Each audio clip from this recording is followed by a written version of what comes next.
Gowri's cook ട്യൂബിലേക്ക് എല്ലാവർക്കും സ്വാഗതം. ഇന്ന് നമ്മൾ മഷ്റൂമും ഗ്രീൻ പീസ് ഉരുളക്കിഴങ്ങും ഒക്കെ വെച്ചിട്ടുള്ള വെജിറ്റബിൾ കറി ഉണ്ടാക്കാൻ പോകുന്നത്. ഇതിനു വേണ്ടി 200 ഗ്രാം മഷ്റൂം കഴുകിയ ശേഷം രണ്ടായിട്ട് പിളർത്തിയെടുത്തത്, മീഡിയം സൈസിലെ 2 ഉരുളക്കിഴങ്ങ് വലിയ ചതുര കഷ്ണങ്ങളായിട്ട് മുറിച്ചതും. ഇതുപോലെ വെള്ളത്തിലിട്ട് വയ്ക്കുമ്പോൾ കിഴങ്ങിൻ്റെ കളറ് മാറാതിരിക്കാൻ വേണ്ടിയാണ്. 200 ഗ്രാം അളവിൽ ഫ്രോസൺ ഗ്രീൻ പീസ് എടുത്തിട്ടുണ്ട്, ഏകദേശം 1 കപ്പ് വരും. പാത്രം ചൂടായിട്ടുണ്ട്. 3/4 ടേബിൾ സ്പൂൺ വെളിച്ചെണ്ണ ഒഴിച്ച ശേഷം 7 വെളുത്തുള്ളി, ചെറിയൊരു കഷ്ണം ഇഞ്ചി 4ആയിട്ട് പിളർത്തിയത്, 3 പച്ചമുളക്, 1 സ്പൂൺ അളവിൽ കാഷ്യൂനട്ട് ചേർത്തൊന്ന് ഇളക്കി ചുവക്കാൻ തുടങ്ങുമ്പോൾ മീഡിയം സൈസിലെ 2 ടൊമാറ്റോ നീളത്തിൽ അരിഞ്ഞത് ചേർത്തൊന്ന് ഇളക്കാം. ഇനി ഇതിലേക്ക് 1/2 ടീസ്പൂൺ ഉപ്പുപൊടി ചേർത്ത് ഇളക്കിയ ശേഷം നന്നായിട്ടൊന്ന് വാടാൻ തുടങ്ങുമ്പോൾ തീ ഓഫ് ചെയ്യാം. നല്ലപോലെ തണുത്ത ശേഷം വെള്ളം ചേർക്കാതെ പേസ്റ്റ് രൂപത്തിലൊന്ന് അരച്ചെടുക്കണം. ഇനി ഇതിലേക്ക് 1 ടേബിൾ സ്പൂൺ വെളിച്ചെണ്ണ ചൂടായിട്ടുണ്ട്. 1/2 ടീസ്പൂൺ പെരുംജീരകം, 1/2 ടീസ്പൂൺ ചെറിയ ജീരകം, പട്ടയുടെ ഇല 1, ചെറിയൊരു കഷ്ണം പട്ട, 2 ഗ്രാമ്പൂ, 2 ഏലക്കയുടെ അരിയും കൂടെ ചേർത്തൊന്ന് ചൂടാവുമ്പോൾ മീഡിയം സൈസ് സവാള 2 എണ്ണം പൊടിയായിട്ട് അരിഞ്ഞതും കൂടെ ചേർത്ത് ഗോൾഡൻ കളർ ആകുന്നത് വരെ വഴറ്റിയെടുക്കണം. ഈ സമയം നമ്മൾ മീഡിയം ഫ്ലെയിമിലേ വയ്ക്കാവുള്ളൂ, തീ ഒരുപാട് കൂട്ടി വയ്ക്കരുത്.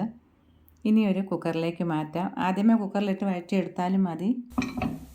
ഇതിലേക്ക് അരിഞ്ഞു വെച്ചിരിക്കുന്ന ഉരുളക്കിഴങ്ങും കുമ്പളും ചേർത്ത് 1 മിനിറ്റ് ഒന്ന് ഇളക്കിയെടുക്കാം.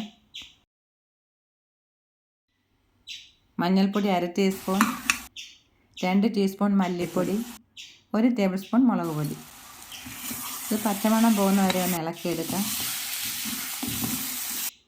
ഇതിലേക്ക് നമ്മൾ അരച്ചു വെച്ചിരിക്കുന്ന ടൊമാറ്റോ പേസ്റ്റ് ചേർക്കാം.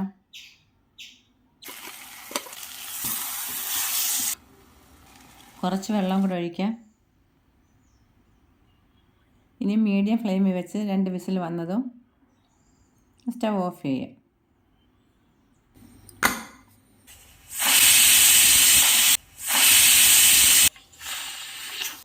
വെള്ളം തീരെ കുറവായതിൽ അതുകൊണ്ട് 1 കപ്പ് തിളച്ച വെള്ളം കൂടെ ചേർക്കാം.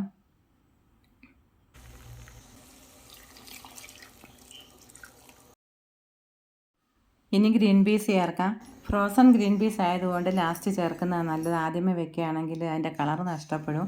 ഇതൊരു 5 മിനിറ്റ് ഒന്ന് അടച്ച് വെച്ചാൽ മതി, വെയിറ്റ് വയ്ക്കാതെ. പെട്ടെന്ന് വെന്ത് കിട്ടുകയും ചെയ്യും. 1 ടീസ്പൂൺ ഉപ്പുപൊടി ചേർക്കാം.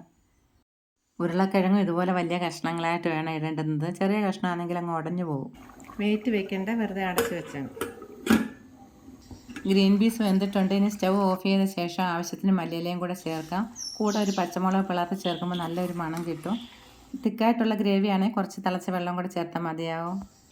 എല്ലാത്തിൻ്റെ കൂടെയും കഴിക്കാവുന്ന ഒരു കറിയായത്. നിങ്ങളുടെ അഭിപ്രായങ്ങൾ അറിയിക്കണം. വീണ്ടും കാണാം. നന്ദി, നമസ്കാരം.